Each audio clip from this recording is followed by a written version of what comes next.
is the founder and host of the Investor Warrior podcast. I would highly suggest that you check that out. The Investor Warrior podcast, it's a no BS approach to the real and raw side of real estate education. The show talks about the good, the bad, the ugly of real estate entrepreneurship, and is for those who really want to live an extraordinary life through the vehicle of real estate investing. After attending college and grad school, 7 years of higher education, and a secure job in the medical profession, Kari realized quickly that she wanted more out of life than clocking in and out and waiting for those 2 weeks of paid vacation. She then replaced her medical professional income in little more than 6 months after becoming active in the real estate investing field. Kari has now been a real estate entrepreneur for close to 9 years, where she has managed hundreds of real estate investment transactions, most without the use of banks, cash, or credit. Please welcome to the virtual stage my good friend, Kari Lyke. Kari, the stage is yours.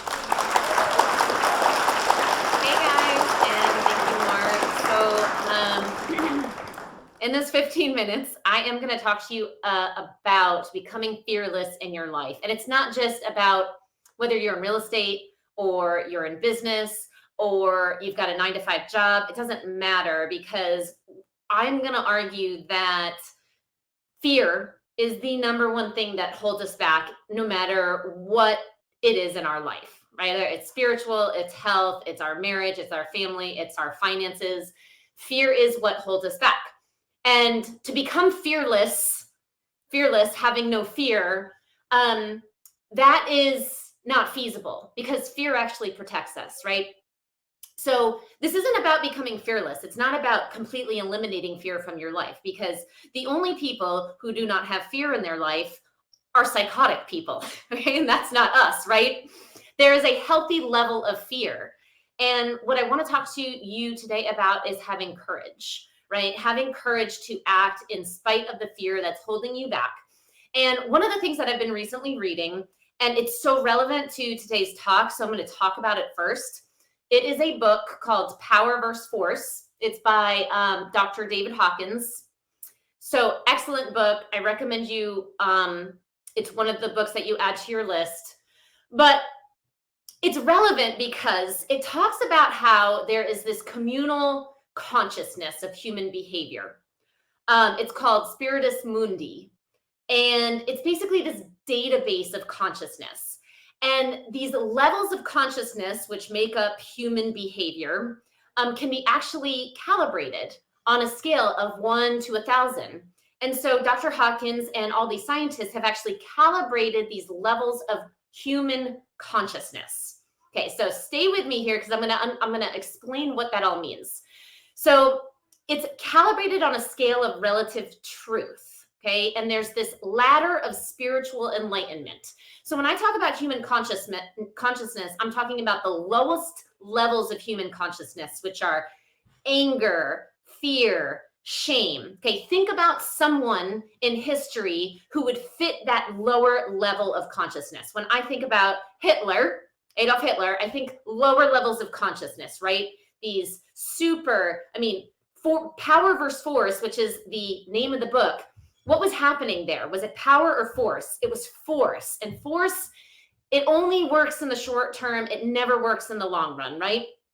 So when I think of the lower levels, I think of him. When I think of higher levels, when you get into the 500s and the 600s of human consciousness, you're thinking the enlightened ones, the sages, the Gandhis, the Mother Teresas, this energy that they projected out to the world. They were on this higher level of human consciousness. So there's this scale of human consciousness. And what these scientists have done is they've calibrated, they've put measurements, they've put numbers to these different levels of consciousness. And this all comes from these two relatively new sciences called chaos theory, and it's called non-linear dynamics, okay? I'm not going to go into what all that means, but basically in the past, before we had all of this technology and artificial intelligence, we had all this data coming in, right? Think of just this like chaos of data and information coming in, and none of it looks like it's coherent. There's no coherence, there's no rhyme or rhythm to it, there's no pattern. But with the emergence of technology, we now see that all of this random data coming in actually has this pattern. Okay, it has a pattern. It's kind of a butterfly pattern where it kind of folds on top of each other. And within this pattern, there are energy fields. There can be strong energy fields and there can be weak energy fields. Okay, so now let's go back to human consciousness. The lowest levels of human consciousness, the anger, the fear, the pride, the resentment, those all have very weak energy fields. It's called energy attractors. Okay, the levels of love and joy and peace, those all have high energy attractors. So when you're looking at this pattern of information, you're seeing these weak energy patterns within this pattern, and you're seeing these high energy fields within this pattern. Well, what they have found is that in this pattern, there's a critical point, it's called. The critical point is where you can put the least amount of force into something which creates the biggest change. So it's like stopping like a locomotive. How do we stop a locomotive? By just pushing a button, right? There's this huge thing going towards us and we just a click of the button and we stop it. You think about like times in your life where you feel like you're just banging your head up against the wall, you're working hard, you're burning out, there's nothing changing, and all of a sudden you just shift, right? You make a small little change, you do something, and it's like a domino effect where it's at like one little shift, and all of a sudden you're not banging against the wall anymore. All of a sudden you found this door that you can push open with a little boop of your finger. Okay, that's the critical point. So what they have found in these levels of human consciousness, and the levels that they found, that human consciousness is unlimited. So the calibration itself of human consciousness is unlimited. But what they have found is that the vast majority of humans fall into this calibration of 100 to 600. So 100 is the lowest levels. That's the fear, anger, shame. And then the highest levels are enlightenment. And so what they have found is there's this critical point between the weak attractors and the strong attractors, just like in that pattern we were talking about with these energy fields. And this critical point cuts a line right through the weak attractors and the strong attractors. So it's this, once you pass over that critical point, it's like powerful. And the human levels of consciousness that go from 100 to 600, 200 is the critical point. 200 separates the weak attractors from the strong attractors. And guess what 200 is? It's courage. 200 is courage. And that is the critical point that most humans never get over. Because once you get over into the level of courage and you go beyond the level of courage, you get into joy, love, peace, maybe into the higher levels of human behavior like enlightenment. So it's interesting that courage is the critical point. That means if you can find courage in your life to do the things that you know you're afraid of, and you do it in spite of the fear, then you increase your level of human consciousness and you progress up through the levels. And as you progress up through the levels, the power that you have increases. This book is called Force versus Power. Okay, it's about forcing versus the use of power and how powerful power is. So when you get to that point of courage, you start to move further up these human levels of consciousness. Okay, so why is that important? It's because we're not trying to become fearless. We're not trying to eliminate fear in our life. We're trying to be more courageous, which means we know there's fear. We know we're afraid to do it, but we're going to do it anyways. And we're going to do it so often that it just becomes a habit in our life where we know we're going to go through failure to get through success. We're not afraid of that anymore. Where we know we've got to go through some adversity and pain to grow. That just comes with growth, and we're not afraid of that anymore. Where we know we have to get comfortable with being uncomfortable, because being uncomfortable is necessary to live an extraordinary life, but it takes courage to face the adversity, to face the fear, to face the failure, to face the uncomfortableness that comes with all of these great things, because I truly believe that you can't have one without the other. You can't have failure without success. You can't have success without failure. You can't have growth without pain, and you can't have extraordinary without being uncomfortable. Okay, so how do we get more courage in our life, whether it's our health, our marriage, our family, our business, our finances, right? All of these areas of our life, there might be certain things that are holding us back from taking it to the next level or just becoming extraordinary in that piece of our life. Number one is you have to change your story. What do I mean by that? It means we are constantly telling ourselves stories all day long. If you think about it, we are one step away from being an insane person, because all of us are telling stories inside of our head all day long. We're having conversations inside of our head all day long. The only thing that separates us from someone insane is that we're keeping the stories and the conversations in our head and we're not speaking them out loud, right? So we're having stories, we're asking ourselves questions. What are the questions that you are asking yourself? The quality of the questions are directly proportional to the quality of your life, says Tony Robbins. So become aware of the questions that are going on inside of your head and change those questions, change your story. Your story can be changed at any given moment, because you are not just the actor in your life, you are the director and the producer. Okay, we're not just acting out something that someone has given us. Okay, we can create our own story. You have to stand guard at the gate of your mind, because our thoughts can be constructive or destructive. So you've got to realize what you're putting into your mind and what you're asking and the story that you're telling yourself, right? So that's number one. Number two, you've got to visualize what you want.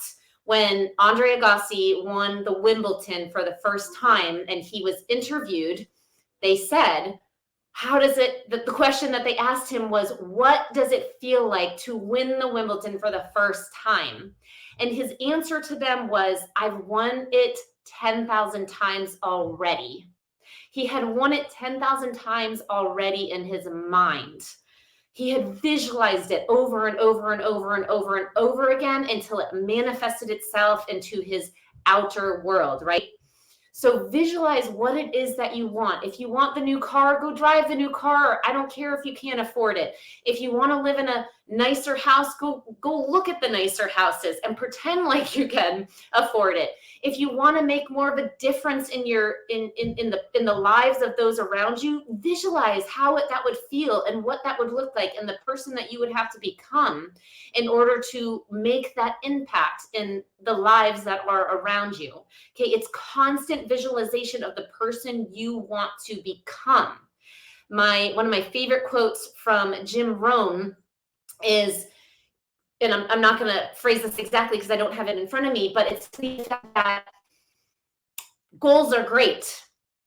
Achieving a goal is fantastic. But what's more important is the person you become in the process of achieving that goal, right? So visualize, who is it that you want to become? What are you doing? Who are you impacting? Who are you influencing? What are you doing financially? What kind of car are you driving? What kind of house are you living in, right? What kind of family are you creating? What kind of lifestyle are you creating? Number three, write down what it is that you want. I'm going to quote something from the 4 Agreements book, which again should be on everyone's list of reading material, the 4 Agreements. It says, through the word, you express your creative power. It is through the word that you manifest everything.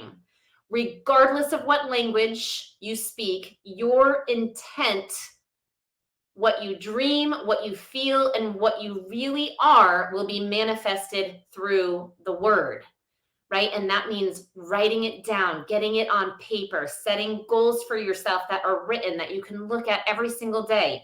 Put it in a place where you can see it every day. Make vision boards of what it is that you want to look like, be, what you want to have in your life, right? That's going to be, it's going to fuel the visualization process for you, is actually seeing it, right? Seeing it out there in your world physically. And then number 4 is to become a Dondo investor. Another book that I'm going to add to your reading list is called The Dondo Investor. And the word Dondo is a Gujarati word, and it means endeavors that create wealth.